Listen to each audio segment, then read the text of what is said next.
And welcome to Just One More Watch. Welcome today to my review of the latest release by Singapore-based micro brand RZE. It's now exactly 2 years since they launched their first model, and to celebrate the launch of this new Valour 38, which is their 6th watch, they've gone back to basics. This is RZE's design language stripped down to its essentials. It's the cheapest watch they've ever sold, and they're back to launch on Kickstarter with this one. Early bird prices on these are $219 US. For that, you get a rugged utilitarian field watch with a Seiko movement, sapphire crystal, and their signature ultra hex coated grade 2 titanium. When paired with a NATO style strap, that means the Valour 38 weighs in at only 57 grams, making it one of the lightest automatic field watches on the market. Now, you saw the pop-up.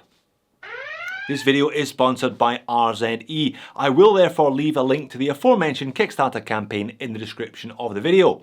So we know it's light, we know it's well priced, but the eternal question remains, is it actually any good? Let's flip the camera and find out. Alright, let's start with a quick look at the Kickstarter campaign. More than 270 backers already. This one has smashed its target, currently 5 times what it needed to get over the line. This is great to see. I think there's been quite a lot of negativity recently towards Kickstarter because of a few bad apples. Travis from RZE is definitely not a bad apple, he's a good egg. And I imagine he's delighted with the results for this one so far. It's easy to see why so many people have signed up for one of these. $219 for coated titanium at under 60 grams, including the strap. This would be a really easy watch to slap on your wrist, get on with whatever it is you're doing, and forget about your watch until you actually need it. Do bear in mind though that postage is not included, and there are several add-on options available, including this mini tarpaulin pouch, an excellent rubber strap, and patches, because clearly everybody needs patches. Up to you obviously, but like ticking any options list, the more boxes you tick, the further away you get from the headline grabbing $219 price tag. Let's have a quick look at the pouch though, in case that is one box you were thinking about ticking. It's kind of an EDC pouch that will accommodate a multi-tool, a couple of pens, a torch, a knife, you know, the type of things that people just love to have to hand. Plus, it's A6 sized, so it will also house your passport. Just don't go trying to check in for a flight with a knife or a Leatherman.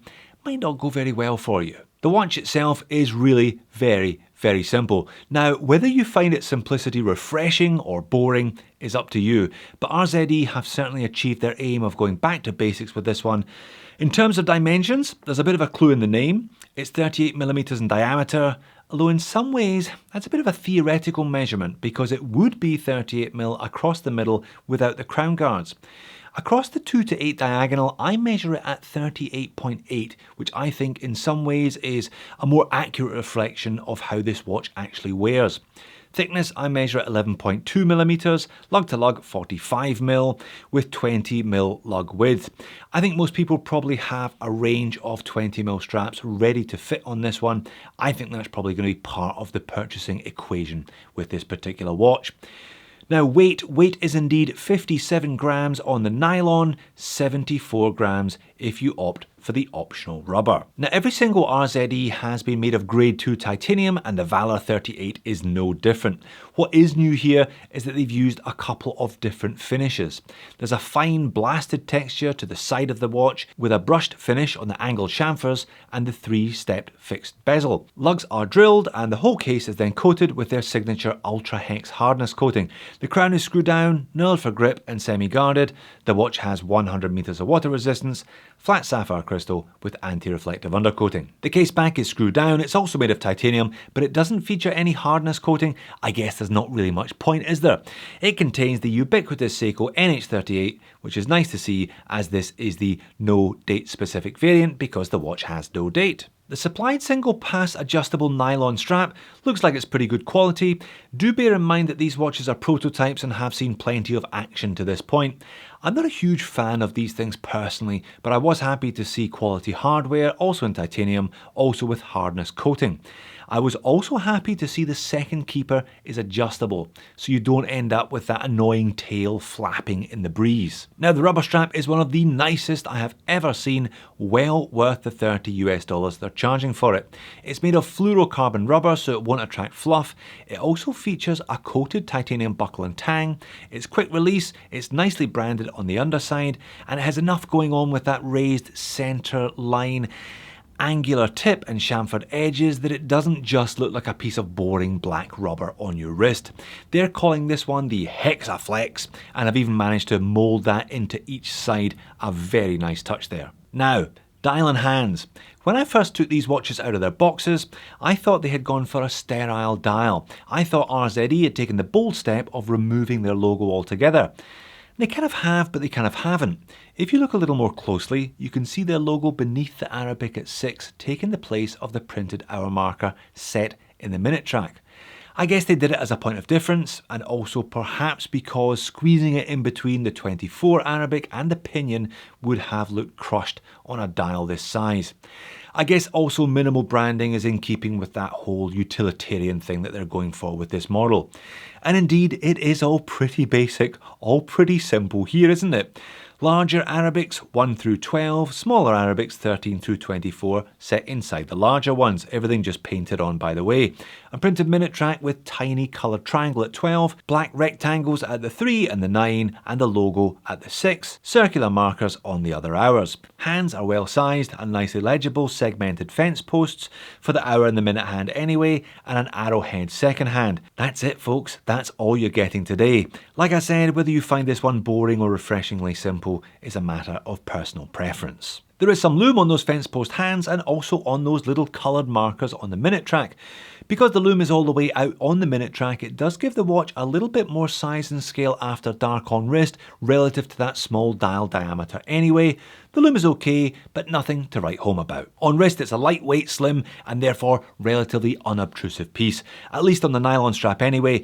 The drilled lugs do point down, and when you combine that with a 45mm lug to lug length, this one should not be a problem even for those with the most dainty and delicate of wrist circumferences. It obviously has a bit more meat to it on the Hexaflex rubber, but even then 74 grams isn't exactly beefy. And if you're a real weight weenie, I managed to get the total weight down to only 50 grams by switching the blue one onto a Hewlett Pearlon. That kind of weight is normally associated with resin banded digital watches, not metal cased autos with sapphire crystal, etc, etc. So 270 plus people have found their dream watch and backed this one on Kickstarter. Am I going to crush their dreams in the moans and niggles section? Well, no, not really. There's nothing fundamentally wrong with this watch. It is all the things it set out to be. Lightweight, well made, well finished, well priced. I just don't find it particularly interesting. Personally, I would be opting for the medallion yellow colour variant with the black hands. I think that colour adds a bit of personality to a watch that otherwise is a little bit devoid of it. I have been a big fan of RZE since they launched as RZE 2 years ago. I love the super clean design aesthetic of this original Resolute model, and I still do. You can see the RZE DNA that announced itself with the original Resolute model very much evident in this new Valour 38. But with their desire to keep this one simple and economical, I think it might have lost a little bit of that aesthetic. So if there is a gaping hole in your collection, dying to be filled by a lightweight and simple field watch, then go for it. This watch is definitely both of those things. But if you're looking for the best example of why RZE has been one of the most successful micro brands launched over the last 2 years, perhaps you should look at one of their older, but admittedly more expensive models. So there you have it. If you're looking for a rugged, well-made and lightweight field style watch that won't break the bank, you should definitely have a good look at this one during their campaign. However, if you have their previous Resolute model in your collection, perhaps you should stick with what you've already got. If you like the look of RZE, me too, check out one of their other models, the Valour Chronograph or their Resolute compressor. Thanks for watching. I'll see you again in a future video.